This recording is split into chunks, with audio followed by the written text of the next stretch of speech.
Permeability is the ability of a reservoir rock to allow fluids to flow. The higher its value, the easier it is for fluids to flow. It is measured on a rock core sample in the laboratory. When the test is done with only one fluid phase present, the measured value is referred to as the absolute permeability. Average values of the absolute permeability in millidarcies from several reservoirs are shown here. The engineer needs to know the distribution of permeability in a reservoir so that in response to the production of fluids in some wells and perhaps the injection of fluids in others, he can predict both the direction in which the fluids will move and their relative flow rate. We observe that ideally we would have both high porosity and high permeability in our reservoir. High porosity and low permeability means a low production rate for a long time, while a high permeability and a low porosity means a high production rate for a short time. When only one phase, say oil, is present in a rock sample, we measure the absolute permeability. Now, if we add a small amount of another phase, say water, the permeability to oil will decrease to a lower value because of the interference of the water phase. This lower value of permeability is referred to as the effective permeability, and its value depends on the relative amounts of oil and water present.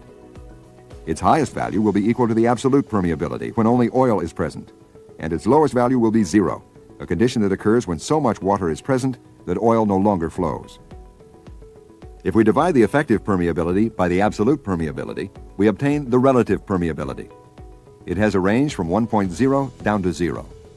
The value of relative permeability of, say, oil depends on the relative saturation of oil and water in the rock core sample during the laboratory flow test. It is convenient to show this relationship by plotting relative permeability on the vertical axis of our graph and water saturation on the horizontal. The range of each is from 0 to 1. Normally, a reservoir rock has a finite water saturation referred to as the connate water saturation. It is always present in the reservoir and interferes with the flow of oil. If we measure the permeability to oil on a sample core under these conditions, the resulting point is shown on our graph. As we place higher saturations of water in the sample, the water begins to flow along with the oil.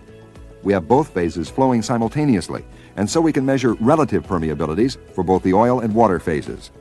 That for oil decreases, and that for water increases. We finally increase the water saturation and reduce the oil saturation to a point where the oil will no longer flow. This is the residual oil saturation, and the relative permeability to oil at this point is 0. Similar relative permeability curves may be drawn for gas oil, water gas, and oil gas water systems. The value of these curves to the engineer is that they define the connate water saturation and residual oil saturation for that reservoir sample. In addition, they indicate the relative permeability, and indirectly the relative rates of flow of each phase at any saturation between the two. By obtaining relative permeability curves from a number of different sample locations in the reservoir, the engineer is able to predict the relative rates of oil, gas, and water movement in the reservoir in response to injection and production activities. They are very important, then, to the proper analysis of reservoir behavior.